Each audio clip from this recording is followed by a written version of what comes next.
6 in the morning. A stadium in Ohio. No one has swung a racket yet. No ball has bounced. No scoreboard has lit up. And already, something unusual is happening around the tickets. Behind the scenes, the ticketing system is suddenly dealing with a wave of demand that nobody expected this early. There's no viral rally yet. No dramatic upset. No championship point. So what triggered it? Who is behind this rush? And why does it feel like something much bigger than tennis is happening underneath the surface? Stay with me, because by the end of this video, you'll understand why a 21-year-old who has just climbed to a career-high world. No 18 can make fans drive across multiple states just for another chance to watch her walk onto a tennis court. Let's set the scene properly, because Cincinnati was never supposed to be an ordinary stop on the calendar. The Cincinnati Open is one of the most established tournaments in the sport, played at the Lindner Family Tennis Center after a massive transformation project worth around $260 million. This is a venue built for the biggest names in tennis, a tournament that has already established itself as one of the major stops on the road toward the US Open. The organizers know what a big crowd looks like. They know how ticket demand behaves. They have years of data, years of experience, and an enormous operation designed to handle thousands upon thousands of fans. And then Alex appeared on the schedule. Suddenly, the conversation around certain sessions wasn't simply about who would win the match. It was about whether there would be enough seats for everyone who wanted to be there. Demand around Alex was becoming impossible to ignore, and as more fans tried to secure tickets, prices began moving sharply upward. Seats that had originally looked relatively affordable were suddenly becoming much more expensive, while resale listings began reaching into the hundreds of dollars. And normally that's the point where demand starts to slow down. People look at the price, hesitate, and decide they'll watch from home instead. But something different was happening here. Fans were still buying. They weren't just paying to watch a tennis match. They were paying for the chance to be inside the building when Alex stepped onto the court. And that's when this story gets interesting, because the biggest question isn't actually how much the tickets cost. It's who is willing to pay them. Look beyond the stadium for a moment. Look beyond Ohio. The people showing up for Alex aren't coming from one neighborhood or even one city. They're spread across states, across countries, and across entire generations of Filipino families who have built lives far away from where they started. For many of them, tennis wasn't necessarily the sport they grew up following. Some discovered Alex first, and tennis came afterward. That distinction matters, because when a player attracts people who weren't previously regular tennis fans, you're no longer talking about ordinary sports fandom. You're talking about someone becoming a cultural connection. A young athlete thousands of miles away can suddenly make a stadium feel strangely familiar. The flags come out. The families come together. Friends who haven't seen one another in months or even years start making plans. And suddenly a tennis tournament becomes the destination. Stories from Alex's fans make that even clearer. Colin Salau has documented some remarkable examples of Filipino supporters traveling specifically to see her. One group of friends living in different parts of the United States even turned their yearly reunion into a trip built around Alex's schedule. They weren't meeting in the usual vacation destinations. They were meeting where Alex was playing. And then there's another story that captures the level of dedication better than almost any statistic could. After watching Alex compete in Toronto, one fan reportedly got back in his car and drove roughly 8 hours to Cincinnati for another chance to see her play. Think about that for a second. 8 hours on the road for another tennis match. Not because it was a Grand Slam final. Not because a legendary rivalry was taking place. Because Alex was going to be there. And perhaps the most important part is that Alex herself understands what those tickets represent. She has spoken about the sacrifices Filipino fans make to support her, particularly those who are living and working far from the Philippines. She knows that for many families, money has a purpose. It goes toward rent, toward bills, toward relatives back home, toward children and parents and everyday responsibilities. So when someone chooses to spend part of that money on a ticket to watch her play, she understands that it isn't simply another sale at a box office. There's a personal sacrifice behind it. And that's why the atmosphere around her matches can feel so emotional. The screaming isn't just about a point won. The flags aren't just decoration. And the people standing in those seats aren't necessarily there because they suddenly became experts in tennis strategy. They're there because they see something familiar in Alex.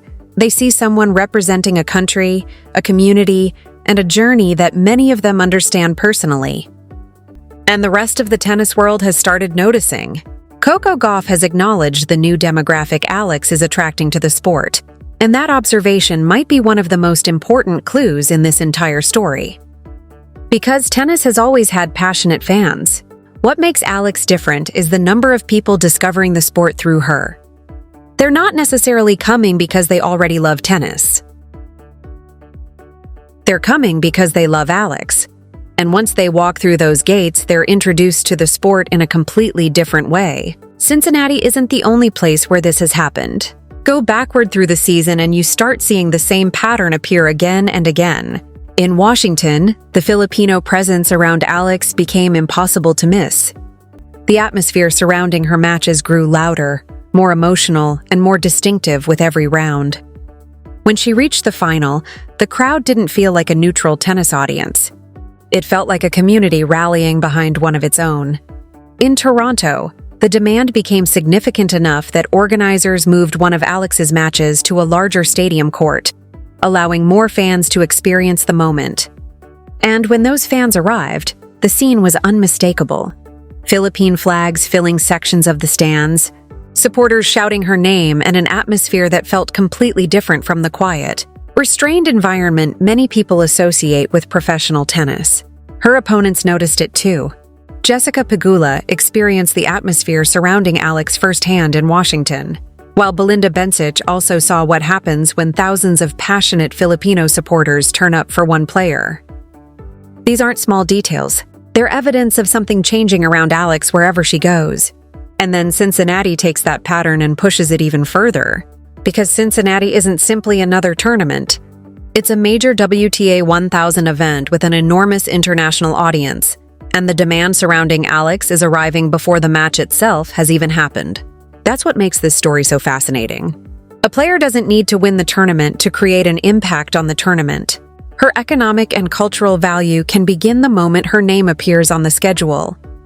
Hotels benefit, restaurants benefit, ticket demand changes, media attention increases, fans travel, families make plans, sponsors notice, tournament organizers notice, and suddenly, the question isn't just whether Alex can win another match. It's what happens to an entire event when Alex is part of it.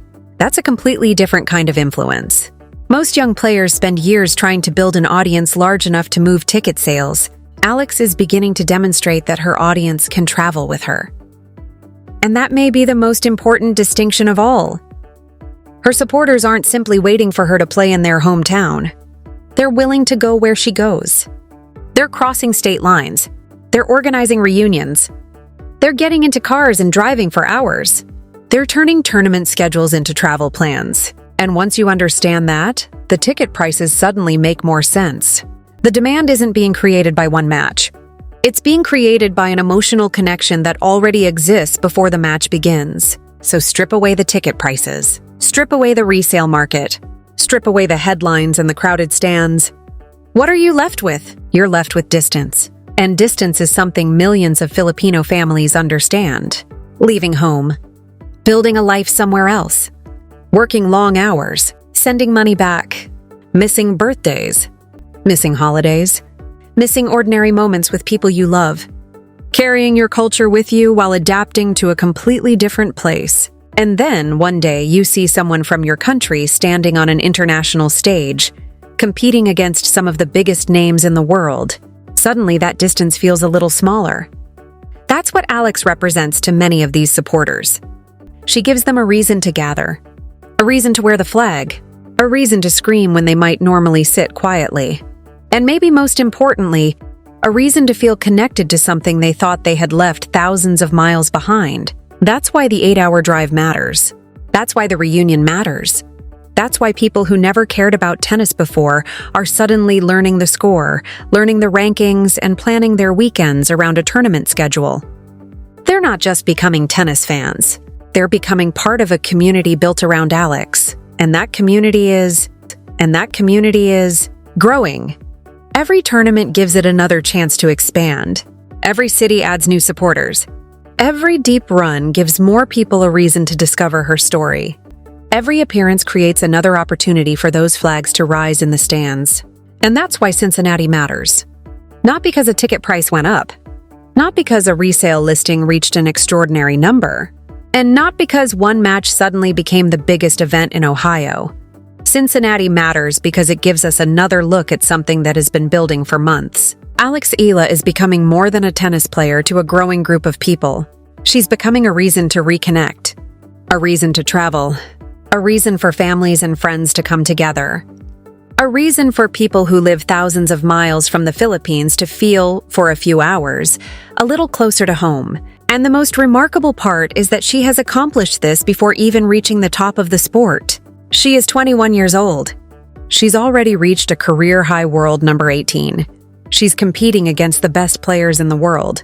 And yet the story around her isn't only about rankings anymore. It's about what happens when she enters a city. It's about the people who suddenly start planning trips. It's about the flags that appear in the crowd. It's about the fans who refuse to let distance stop them from being there. So the next time you see a headline about Alex Eala drawing an enormous crowd, don't look at the number alone. Look at who is standing inside that crowd. Look at the families who traveled. Look at the friends who turned a reunion into a tennis trip. Look at the fan who drove 8 hours just for another match. Look at the people who discovered tennis because they discovered Alex first, because that's where the real story is. This isn't simply about filling seats in Cincinnati. It's about a community scattered across oceans, states, and generations finding a common reason to gather. One flag, one player, one court at a time. And whether Alex wins her next match or loses it, that connection doesn't disappear when the scoreboard goes dark. If anything, everything we've seen so far suggests that it's only getting started.